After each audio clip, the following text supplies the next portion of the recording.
Anthony Clement Nuts McAuliffe was a United States Army brigadier general, who earned fame as the acting division commander of the 101st Airborne Division troops defending Bastogne, Belgium, during World War II's Battle of the Bulge. After the Battle of the Bulge, McAuliffe was promoted to Major General, and given command of his own division, the 103rd Infantry, which he led from January 1945 to July 1945. On 3 May 1945, the 103rd captured Innsbruck in the Austrian Alps, continued on to take the Brenner Pass, joining the Italian and Western European fronts at Vipitino, Italy, with the U.S. Fifth Army, which had been fighting its way north up the Italian peninsula. History. McAuliffe was born in Washington, D.C., on July 2, 1898. He attended West Virginia University from 1916 to 1917. He enrolled at West Point in 1917. McAuliffe was part of an accelerated program and graduated shortly after the end of World War I, in November 1918. During this time, he visited Europe for a short time and toured several battlefields. Assigned to field artillery, he graduated from the artillery school in 1920. For the next 16 years, McAuliffe carried out typical peacetime assignments. By 1935, he had been promoted to the rank of captain. Later, he was chosen to attend the United States Army Command and General Staff College at Fort Leavenworth. In June 1940, McAuliffe graduated from the United States Army War College. Just before the Japanese attacked Pearl Harbor in December 1941, he was promoted again, temporarily becoming a lieutenant colonel with the Supply Division of the War Department General Staff. While in this position, McAuliffe supervised the development of such new technology as the bazooka and the Jeep. World War II Brigadier General McAuliffe commanded the division artillery of the 101st Airborne Division when he parachuted into Normandy on D-Day, and when he landed by glider in the Netherlands during Operation Market Garden. He became Assistant Division Commander of the 101st Airborne, following the death of Brigadier General Dompratt on June 6, 1944. In December 1944, the German Army launched the surprise attack that became the Battle of the Bulge. Major General Maxwell D. Taylor, commander of the 101st Airborne Division, was attending a staff conference in the United States at the time. During Taylor's absence, McAuliffe commanded the 101st and its attached troops. At Bastogne, the 101st was besieged by a far larger force of Germans under the command of General Heinrich Frey von Luttwitz.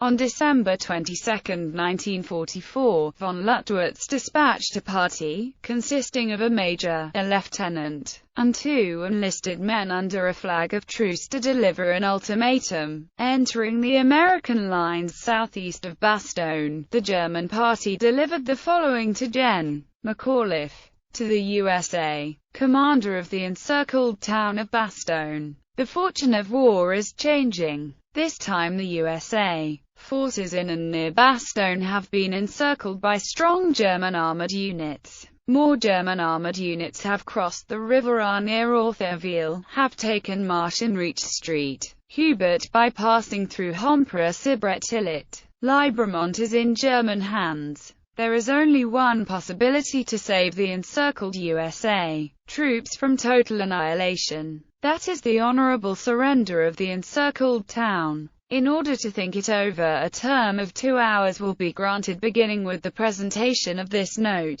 If this proposal should be rejected, 1 German artillery corps and 6 heavy A battalions are ready to annihilate the USA troops in and near Bastogne. The order for firing will be given immediately after this 2 hours term. All the serious civilian losses caused by this artillery fire would not correspond with the well-known American humanity. The German commander. According to those present when McAuliffe received the German message, he read it, crumpled it into a ball, threw it in a waste paper basket, and muttered, "or nuts." The officers in McAuliffe's command post were trying to find suitable language for an official reply when Lt.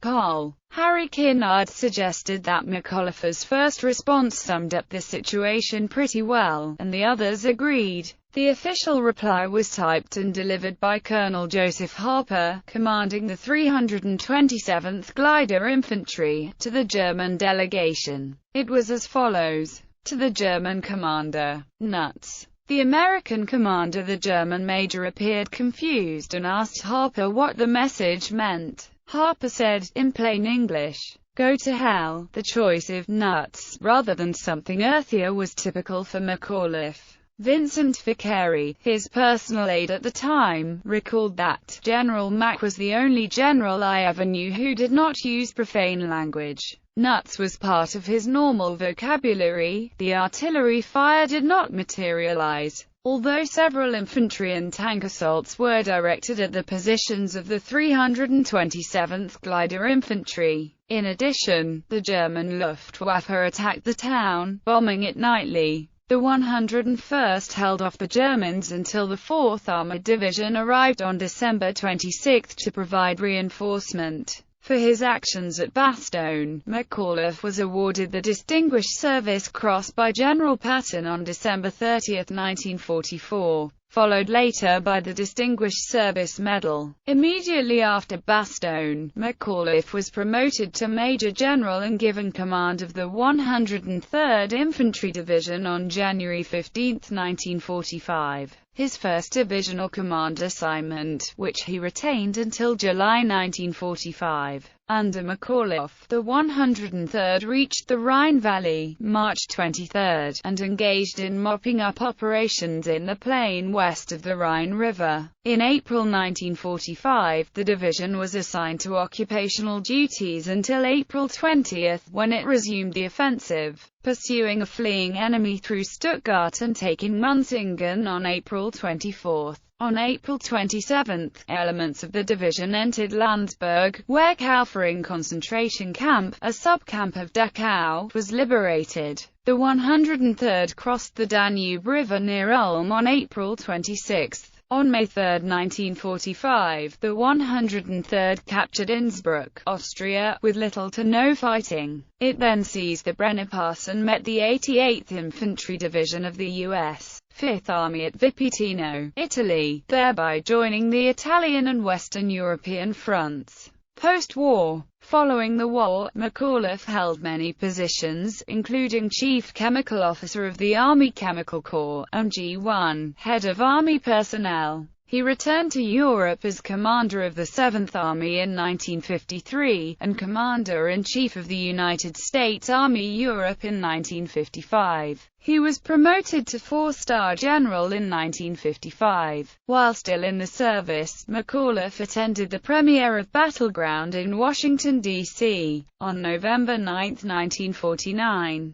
The film did not depict McAuliffe directly, but did show a scene of the Germans presenting their surrender demands and their confusion on receiving McAuliffe's reply. Retirement. In 1956, he retired from the Army. He worked for American Cyanamide Corporation from 1956 to 1963 as Vice President for Personnel. He began a program to teach employees to maintain contact with local politicians. The company subsequently required all branch managers to at least introduce themselves to local politicians. McAuliffe also served as chairman of the New York State Civil Defense Commission from 1960 to 1963. After his retirement from American Cyanamide in 1963, he resided in Chevy Chase, Maryland, until his death on August 11, 1975, aged 77. He is buried in Arlington National Cemetery, as were his wife, son, and daughter. Memorials. The central square of Bastogne, Belgium, is named Place General McAuliffe. A Sherman tank, pierced by a German 88mm shell, stands in one corner. A southern extension of Route 33 in eastern Northampton County, Pennsylvania, completed in 2002, was named the Gen. Anthony Clement McAuliffe 101st Airborne Memorial Highway. The new headquarters building for the 101st Airborne Division, which opened in 2009 at Fort Campbell, Kentucky, is named McAuliffe Hall. A room at the Thayer Hotel at West Point has been dedicated to General McAuliffe.